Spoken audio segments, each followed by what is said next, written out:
Jonny, how are you doing with the temperature difference? How is it?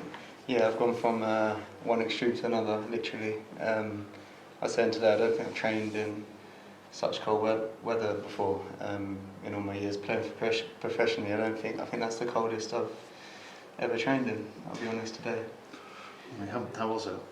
Yeah, it's freezing. Even the 4G that we've been training on recently is frosty and even harder than it is. I didn't think that was possible, but it is harder than it has been, so yeah.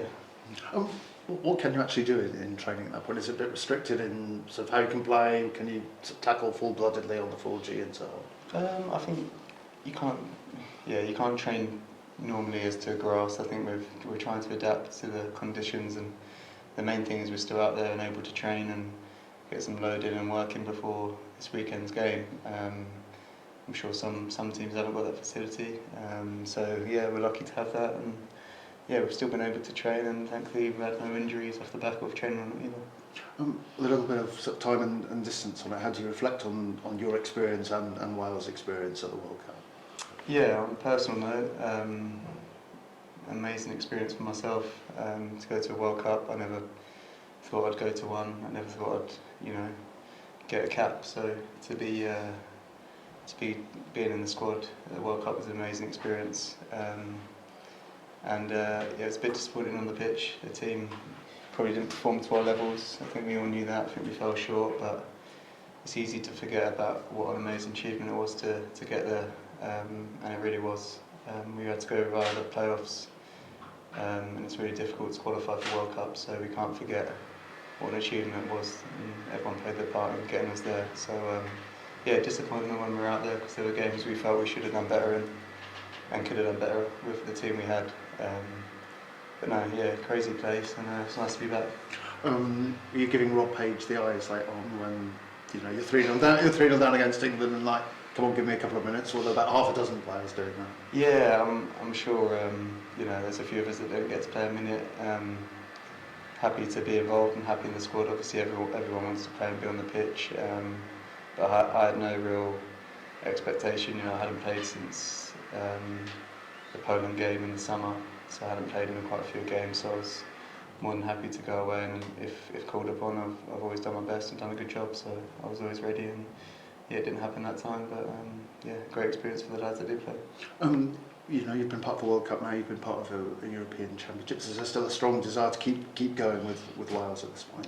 Yeah, I think I'll play like I always do at club level. I'll do my best, and it's up to the manager to pick his squads, and yeah, I'll just carry on doing what I do, and keeping my head down and see where that takes me. To be honest, I'm really enjoying my football this year, and I have done at Swindon. To be honest, since I've signed last summer, I've really enjoyed playing, and I've stayed fit for many games. I just when I signed, I wanted to get the team promoted and be a part of that, and that's still the aim. I think we're sitting 8th.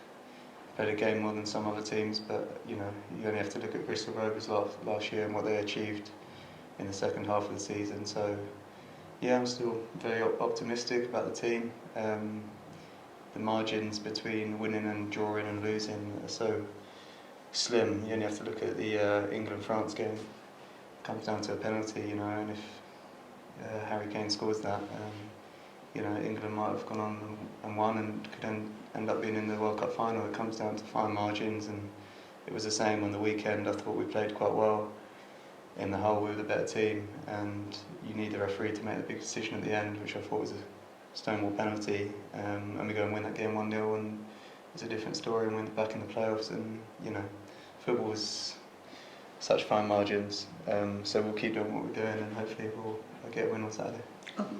Do you feel you've come back into a slightly different team? Because obviously, since you've gone, it's been a real struggle to score goals. Do you sense a bit of extra nervousness in and around the box, or perhaps a different sort of level of confidence compared to when you left?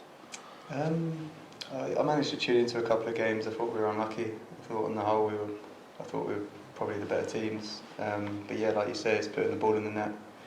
The Crawley game was especially frustrating to watch.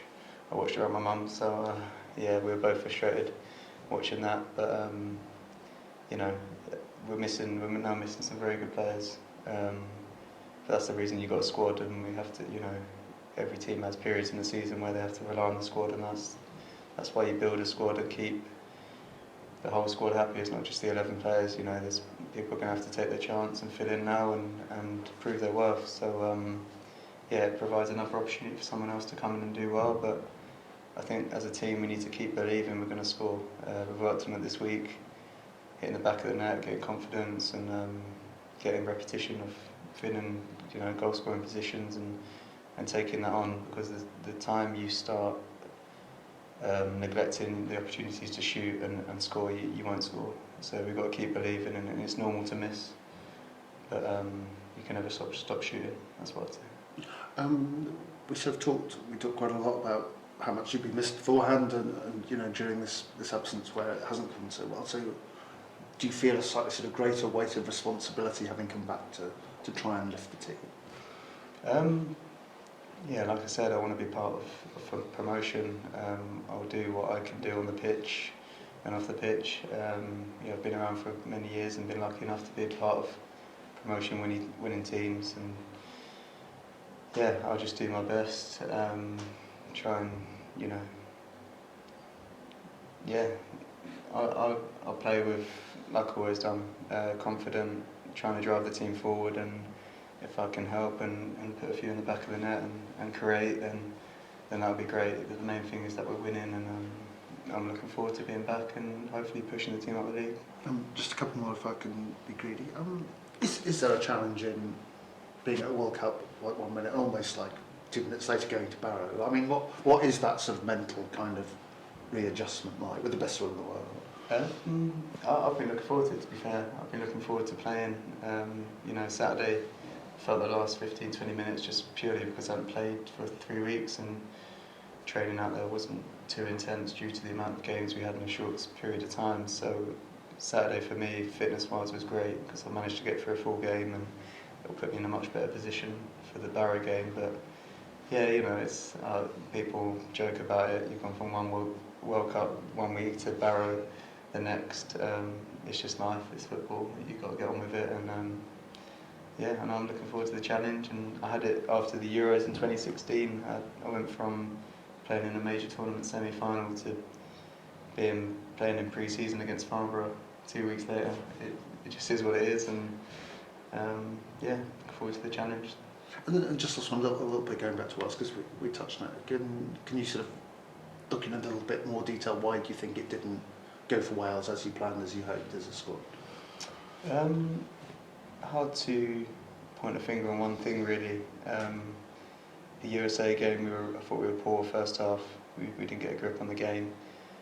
Keith and Moore come on and made a massive difference to the way we played second half, and that was probably the highlight of the tournament, that second half against America, where I thought we were fully on top and we thought we were going to go and nick a winner in the end.